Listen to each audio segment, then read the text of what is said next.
नियान अपने सपने में साओ को देखता है। नियान उससे कहता है मैं तुम्हें लाइक करता हूँ, जिस पे साओ कहता है मुझे बहुत पहले से ही इसके बारे में पता था। नियान कहता है क्या सच में? तो फिर क्या तुम मुझे लाइक करते हो? नियान ये सपना देख रहा था पर वो रियल लाइफ में बड़बड़ा रहा था, मुझे जवाब दो, मुझे छोड़ के मत जाओ प्रेसिडेंट। उसकी ये बात साओ भी सुन लेता है और वो कहता है तुम कितने इडियट हो। तभी नियान की नींद टूट जाती है और वो कहता है प्रेसिडेंट, जिस पे साओ कहता है अब मैं प्रेसिडेंट नहीं रहा, तुम मुझे मेरे नाम से पुकारो। ये सुन के नियान को रियलाइज होता है कि वो तो सपना देख रहा था। फिर वो जल्दी से उससे दूर होने की कोशिश करता है, जिसकी वजह से वो बेड से नीचे गिर जाता है। साओ कहता है तुम जमीन में गिर गए, तुम सच में इडियट ही हो। नियान कहता है ये क्या है, तुमने मुझे हथकड़ी क्यों पहनाया है? जिस पे साओ कहता है मेरे सोने के दौरान तुम भाग भी सकते थे, इसीलिए मैंने तुम्हारे हाथों पे ये हथकड़ी लगा दी। नियान कहता है क्या तुम मजाक कर रहे हो, मुझे जाने दो। साओ उसका चिन पकड़ते हुए कहता है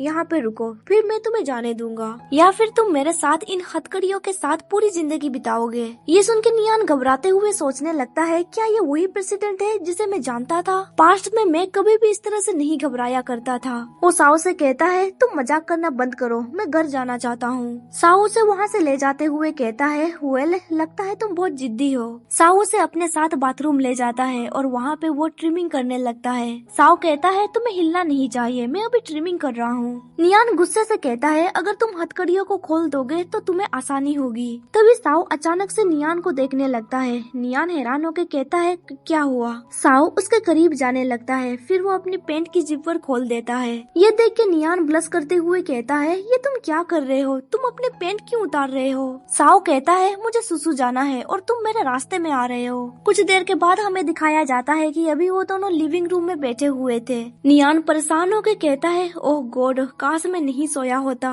मैंने सोचा नहीं था कि तुम मुझे हथकड़ी पहनाओगे। साओ कहता है कम ऑन, अब मुझे खाना खिलाओ, मैं खाना चाहता हूँ, शायद पेट भरने के बाद मैं इन हथकड़ियों को खोल सकता हूँ।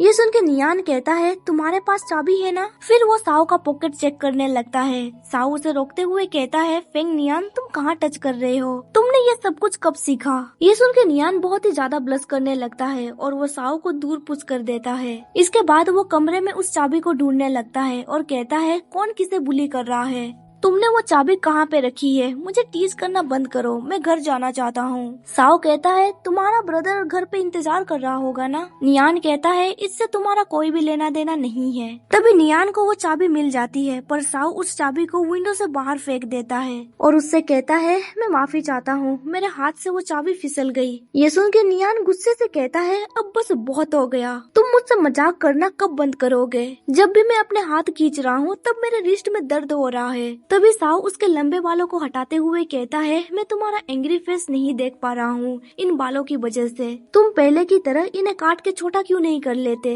नियान कहता है मैं जिन चीजों में यूज्ड टू हो चुका हूँ मैं वो नहीं करने वाला। तभी साओ उसे दीवार की ओर पुश करते हुए कहता है तुम्हारा चेहरा टमाटर की तरह लाल हो गया है, बिल्कुल पुराने दिनों की तरह। फिर वो आगे कहता है तुम्हारा हार्ट बीट, तुम्हारा स्मेल, तुम जिस तरह से मुझे देखते हो ये सब कुछ वही सेम है। नियान उसे दूर पुश करते हुए कहता है प्लीज मुझे टीज करना बंद करो। साओ उसके हाथों को किस करते हुए कहता है फेंग नियान, तुम मेरे साथ यहीं पे रुक जाओ। ये सुन के नियान का हार्ट बीट बहुत तेजी से धड़कने लगता है। साओ उसके करीब जाने लगता है। नियान चिल्लाते हुए कहता है ठीक है, मैं प्रॉमिस करता हूँ कि मैं दोबारा तुम्हें छोड़ के नहीं जाऊंगा, अब तुम मेरे करीब मत आओ। ये सुन के साओ स्माइल करते हुए कहता है ये हुई ना बात, कल तुम सही समय पे काम पे आ जाना। फिर वो दूसरी चाबी की मदद से हथकड़ी को खोल देता है। नियान सोच रहा होता है पहले की तरह ही मैं उसके रिक्वेस्ट को मना नहीं कर पाया। तभी साओ उसे पुकारता है। नियान इरिटेट होके कहता है अब क्या, मैंने प्रॉमिस किया ना, तुम और क्या चाहते हो? तभी साओ उसे सडनली किस कर लेता है।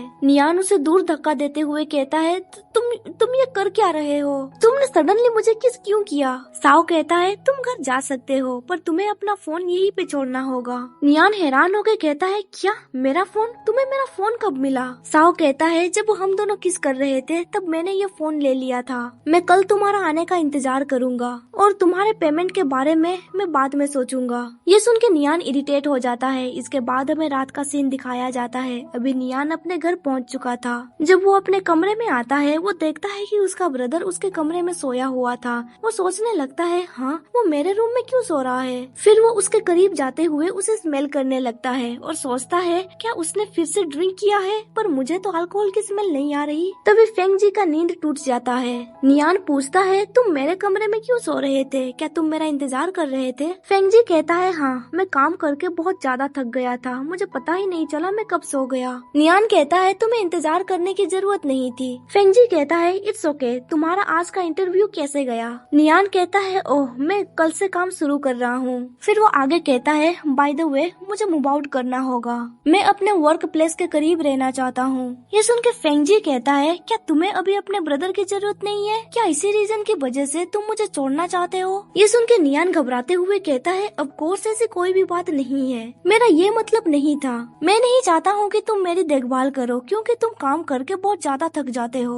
ये सुन के फेंग जी कहता है, ठीक है कल मैं तुम्हारे लिए एक अच्छा अपार्टमेंट ढूंढ लूंगा। नियान कहता है, ब्रदर मैं अपने लिए जगह ढूंढ लूंगा। फेंग जी उसे हक करते हुए कहता है, कोई बात नहीं, मैं अपने सेक्रेटरी से ये कह दूंगा, वो सब कुछ हैंडल कर लेगा, फिर मैं भी तुम्हारे साथ उस जगह पे रहूंगा। ये सुन के नियान सोचने लगता है, हाँ वो मेरी बात बिल्कुल भी नहीं समझ रहा। फेंग जी पूछता है, तुम्हारे बदन से सिगरेट का स्मेल क्यों आ रहा है। ये सुन के नियान हैरान में पड़ जाता है। फेंग जी उसे सस्पिशियस नजर से देखने लगता है। नियान परेशान होकर सोचने लगता है, ओह गॉड ये जरूर प्रेसिडेंट की वजह से हो रहा है, अगर ब्रदर को इसके बारे में पता चल गया तो मैं तो गया। फेंग जी कहता है, क्या तुम मेरे पीठ पीछे स्मोक कर रहे थे। नियान चिल्लाते हुए कहता है, ब्रदर मुझे माफ कर दीजिए, मैं गलत था, अब से मैं दोबारा स्मोक नहीं करूँगा। फेंग जी उसे पेट करते हुए कहता है, ठीक है अगली बार से स्मोक मत करना।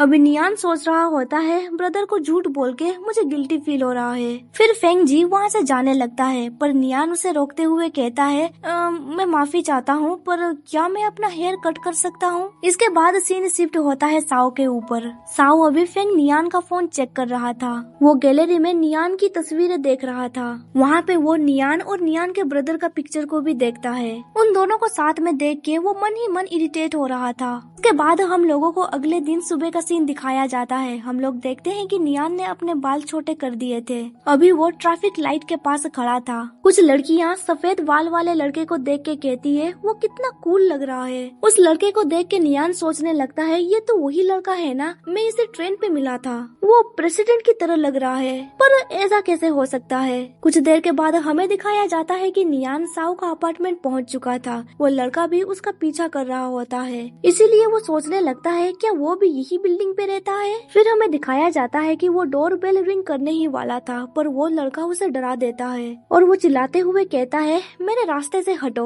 वो लड़का चाबी की मदद से दरवाजा खोलता है। नियान सोचने लगता है क्या मैं गलत जगह पे आ गया हूँ। साओ दरवाजा ओपन करता है। वो लड़का उसे कहता है, अंकल मैंने आपके लिए डिलीशियस खाना लाया है। साओ पूछता है, मॉम कैसी है। वो लड़का कहता है, वो पूरी तरह से ठीक है, आपको फिक्र करने की जरूरत नहीं है। तभी साओ नियान को देख के हैरान में पड़ जाता है, क्योंकि उसने अपने बाल छोटे कर दिए थे। वो स्माइल करते हुए कहता है, तुम किसका इंतजार कर रहे हो, अंदर आओ।